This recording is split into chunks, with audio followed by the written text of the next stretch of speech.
Hey guys, it's Sylviaworsham. Welcome to Mindful Mondays and welcome to the topic on living in the now. And this is something that I spoke about on my Sunday post.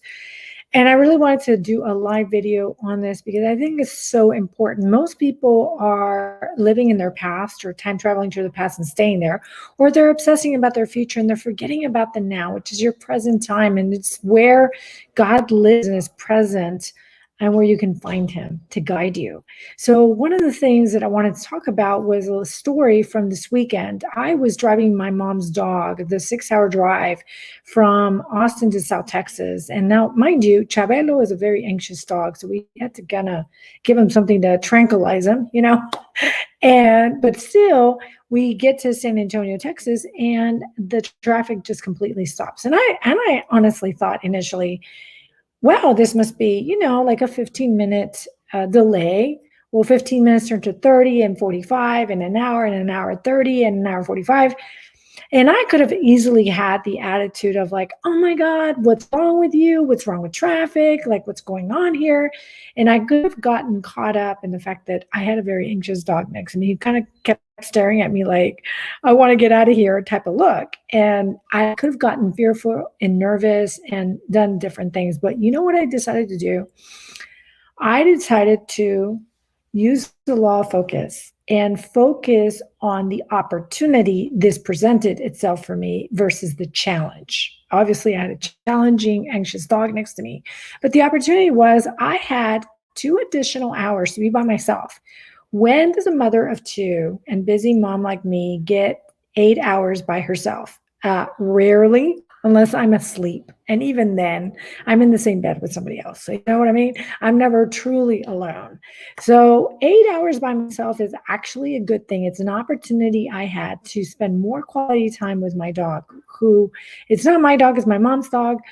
But I love this dog. I love spending time with the dog, and I decided to use it as my opportunity. So coaching tip number 1 is focus your mind. Utilize the law of focus. Now let's review the law of focus for those tuning in for the very first time to Mindful Mondays. I've been doing these videos for over almost 2 years now.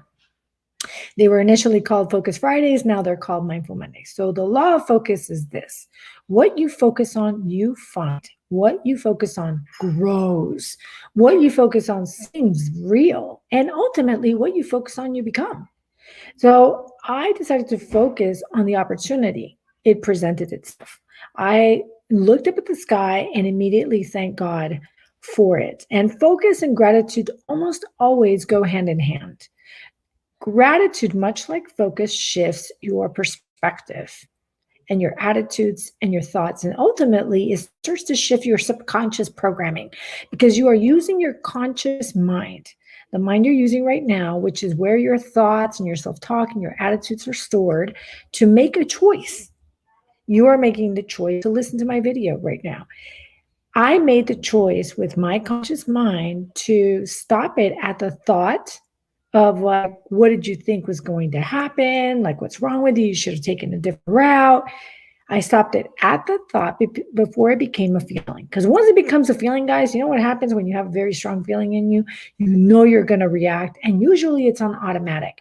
And that's where the subconscious programming can come into play and wreak havoc and self-sabotage you.